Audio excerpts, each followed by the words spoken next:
Hey moms, I'm Renee J, the Mom Boss Coach. If you're new to following me, welcome. And if you're not new to following me, thank you so much for all of your support. Don't forget to follow me on YouTube at Coach Renee J, the Mom Boss Coach, and on TikTok and Instagram at Coach Renee J.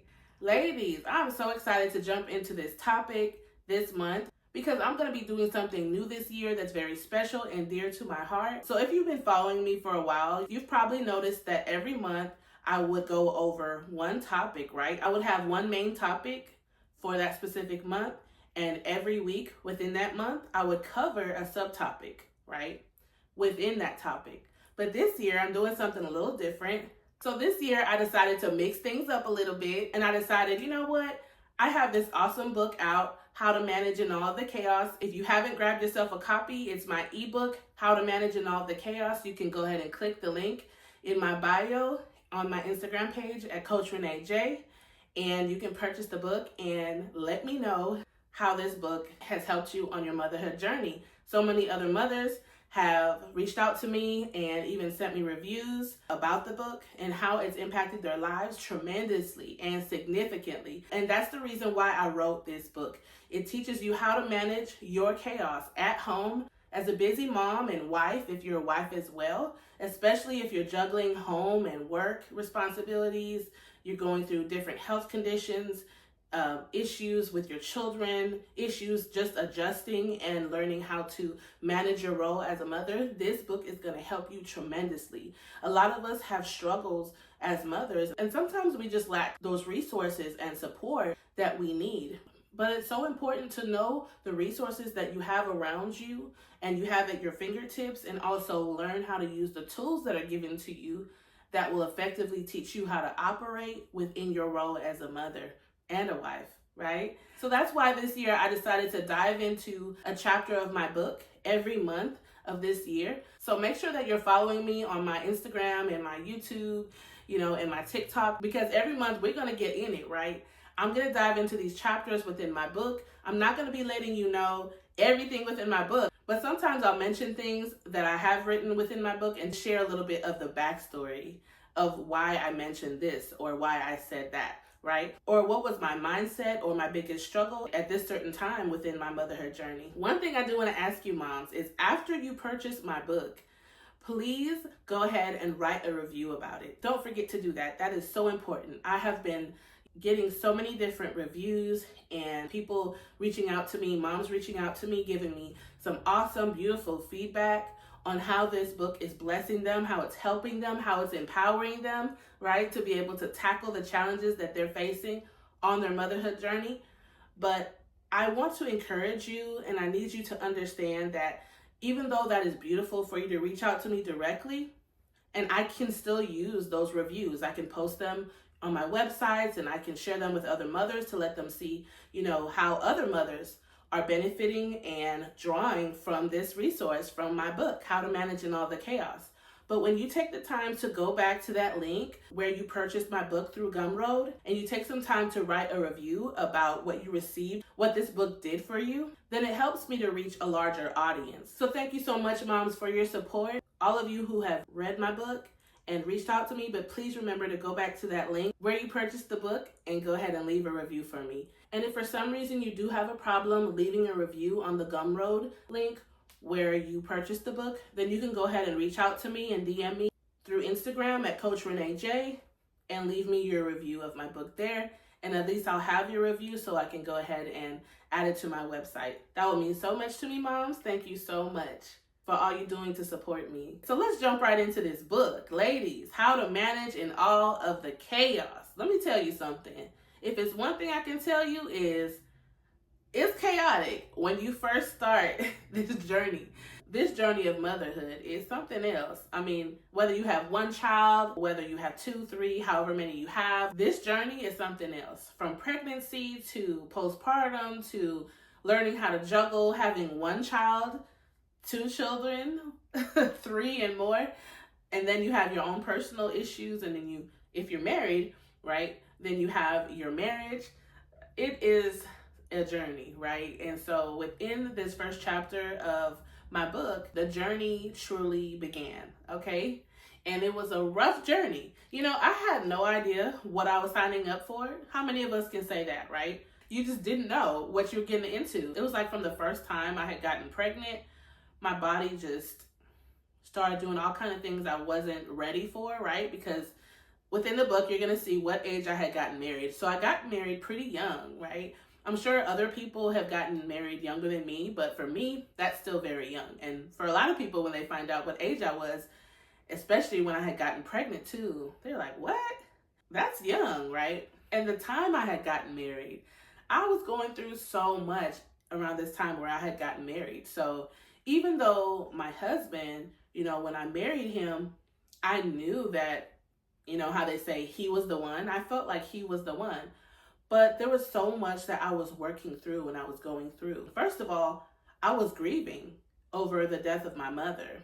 And then I had just made a major decision in my life before I had gotten married that really changed everything. And when I say everything, it changed my atmosphere, it changed my environment, it changed everything. So I had to adjust to a whole new culture of living, a whole new culture of people. And everything was new to me. I didn't know anybody, right? So I make this big move and this big decision in my life as a young woman to move from where I was to another place. And this place was a new place, right? And that was definitely a new adjustment for me. And then soon after that, I had gotten married and all these other things. So you'll see within the book, everything that happened. But this is the backstory of everything. So I was dealing with so many different things, from adjusting to a new environment, to learning about the culture of the people that I was around, right? And the culture of just the environment I was in, right? And it was just amazing how different everything was. So put a comment in the comment box below if you have ever went through that. If you ever remember relocating and your life feeling like it was just upside down because of all the things that you had just been through, whether you had just left a relationship, whether you had left because of whatever it was, whether it was a new job opportunity or whatever. If you're a mom and you're watching me right now and you did the same thing where you moved from one location to another and you just had a hard time adjusting, let me know in the comment box. So yeah, I just found myself in a new environment, right? Dealing with all these different emotions, because remember, I was still grieving over my loved one that had just passed away that was so close to me, right? And when they had passed away, so let me just give you a little backstory with this. After my loved one had passed away, within my book, I do mention a little bit more about this, but I don't go in deep into it, right? So within these videos, I'll be diving deep into these chapters, right? So you can get a little insight and a little background. So when this family member had died, yeah, we weren't on good terms. And so I blamed myself. I dealt with a lot of guilt when that loved one had passed away, because I was like, oh my gosh, I wasted so much time that I could have been helping them, that I could have been there for them. I wasted so much time. And that's one thing, if I can tell you one thing, is I would tell you, appreciate the people that you have within your life now, because sometimes you have relationships with people and you don't understand them, right? It's like there's constantly friction, there's constantly arguing, or there's constantly maybe times where they'll cut you off or times where you don't want to deal with them. But I would really encourage you, if this person is someone you love, especially a family member like your mother, your father, your siblings, or someone like that, do what you can, or a close friend, do what you can to be there for them, especially when they need you the most, even when they're pushing you away. Because if it's one thing I can say is I dealt with the guilt of pushing that person away because they rejected me, or I felt rejected from them, right? I felt rejected by them. And it really just took me back. Like, I can't believe they're not here. I can't believe that I can't go and apologize to them. I can't believe that I can't go visit them.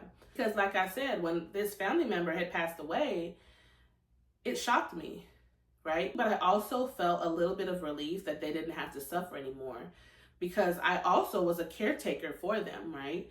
There were other people that kind of helped a little bit, but for the most part, I was the main caretaker. So I was feeling like, okay, God, if you took them, to me, I really wanted you to just heal them and keep them here, but at least they don't have to suffer anymore. But the guilt I felt, right? I carried that into my marriage. I carried that into my journey of motherhood. And so that's why I mentioned that within my book, because it's so important that before you begin a marriage or you begin to embark into your journey of motherhood, that you're not carrying all of this baggage with you. Like, I carried so much emotional baggage into my marriage, even beyond the passing away of this loved one, even beyond the hurt and the pain that I was dealing with, because my family had been split up around this time. My family members, a lot of them were at odds and not talking to each other. So on top of that, when this loved one died, it just added so much more emotional strain and guilt to my life. And it hurt me so much that I couldn't go back and get things right with them, right? So that's why I say, make sure if you have someone in your life, even if they're hard to deal with, even if they're going through a hard time, like a sickness or anything, right? A really challenging time in their life, and they keep pushing you away, do what you have to do to still try to stay connected to them, or just reach out, let them know, hey, I love you. Whether you're sending them a card in the mail, whether you're sending them texts, whether you're dropping off a gift here and there, whether you call them once in a while just to see if they'll answer your call, or maybe you're leaving a voicemail, something. Because when I look back, I could have done more, right? Even when this family member would do things to push me away and push other people away in their life, I didn't understand that when they did that, it was because they were hurt. It was because they were depressed, right? It was because they were suffering with many different things. So I allowed the way that they treated me a lot of times to push me away. They isolated themselves from a lot of family members and friends, and I helped with that. I could have said, hey, you know what? I know you say you want to be alone, but here, I'm going to come anyway. I'm going to visit you. And so I learned from that experience of losing that loved one and carrying that pain of guilt of not being there for someone when you know they need someone, right? They need somebody.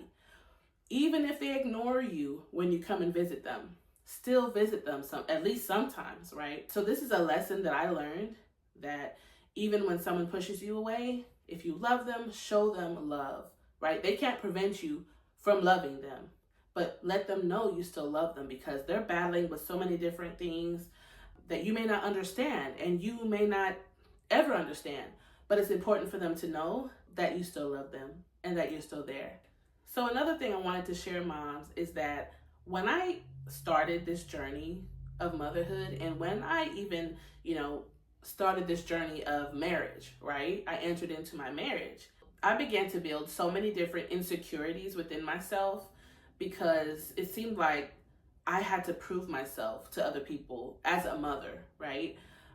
Because from day one, my family had began. So if you don't know what that means, go ahead and get my book, you'll understand. So from day one, my family had began. And I'm not talking about my husband, I'm talking about additional individuals. And so I was at a point where over time, within the first 1 to 3 years of my marriage, I started to build these insecurities within myself, because it felt like the people around me weren't supportive and would seem like they were judging me, and they would bring up just things that were not helping me. They would bring up other people and other mothers, and they just made me feel small, And so I felt like this is not a good environment for me to be in. I need to be in a different environment, because it seems like I'm being judged and I'm being compared to people. And I just started my journey of motherhood, of being a wife. I just felt like I was always under scrutiny. And so if it's one thing I would tell you, that if you are a new mother, or a new wife, or both, make sure that you don't allow anybody to start to build up insecurities in you, because they're feeding you negativity, right? Or they're just constantly comparing you to other people. I want you to know, first of all, that you have the right to walk away from a conversation that is tearing you down and not building you up, right? Especially when you know that you're not in a place to handle it, especially if you know that you're already broken, or you're already in a place of where you're trying to build up your self-esteem, and then you have this person or these people around you that continue to compare you to other people, and people they used to know and people they know now that do this and do that, and you don't do it, or you don't know how to do it. As a mother and as a wife, It's so important that we don't compare ourselves to other people, right? To other mothers, because when you begin to do that, you're always going to feel like you're less than. You're always going to end up feeling a lot of times like you're lacking, right? Now, it's true. We should always be in a place where we can be taught, and we should always be in a place where we know we're growing. We should never be stagnated. You should never find yourself in a place where you're not learning how to become better at what you do as a wife, as a mother, as a business owner, as a worker at your job, just in general in life, but especially in the roles that you hold. If you're a mother, if you're a wife, you should never find yourself not getting better, not growing, right? Not seeing how you can improve. But one thing I would tell you is, especially in the beginning of your journey, within the first 1 to 3 or 1 to 5 years, make sure that you're not entertaining these kind of conversations from people where they're comparing you constantly to other people or other mothers. If there's something that you need to learn, learn it. If you know that you have a struggle of not cleaning up very well, maybe you were kind of a messy person before you got married or before you became a mother, and now you're still kind of messy or unorganized. You kind of just leave things everywhere. You don't really clean up the house daily or weekly, just when things get too bad or, really out of control. Maybe that's when you finally start doing something about it. Maybe that's you. But what I'm telling you is make sure that you don't ever allow anyone to feed you and pour into you negativity, right? Because you're so much more than that, right? And you always have to know your worth. You always have to know, hey, though I can go higher, I can learn more, I can grow and get better, and I will, and I need to. This isn't the way that it's going to happen by me comparing myself to other mothers, by me allowing someone to tear me down, even if they're doing it in a sly way, right? Even if they're not just straight out telling you, you're not a good mom, or you're not this, or you don't do that. Maybe they're not outwardly calling you names or outwardly shaming you, but they keep comparing you to other people, or they keep mentioning things that they did as a mom. And instead of teaching you what they did or suggesting to you what they did, they're almost tearing you down. Like, well, when I was a mom, I did this. And when I was a mom, I did that. If they're basically saying things in a way to where they're tearing you down and trying to make you feel like you're not doing anything compared to what I was doing because I was doing this, then you need to get away from that kind of person, right? If they're not willing to teach you, and if they're not willing to show you how you can get better at something, and if they're not in your corner, if they're not genuinely trying to build you up, you need to get away from that person, because it's going to tear you down, and eventually it can break you down to where you have no confidence about yourself to even think that you can grow and improve within your role as a mother or a wife, right? Don't start building up walls of insecurity and walls that will protect you from other people. But what I'm saying is protect yourself as far as be aware of your surroundings. Are the people around you healthy for you, or are they not healthy for you? Because within my book, How to Manage in All the Chaos, I do mention how important it is for you to have a support group. I believe I mentioned that even within the first chapter. So it's so important for you to build yourself up, but it's even more important that you hand select. Hear me when I say this. It's important that you hand select the people that you want in your support group, right? So this means that even if you have family members or close friends, that doesn't automatically mean that they get to have a seat in that group, in that circle, that support group, right? Because the only people you want in this group are people that truly support you. They build you up with positive words. They tell you the truth when you're wrong, right?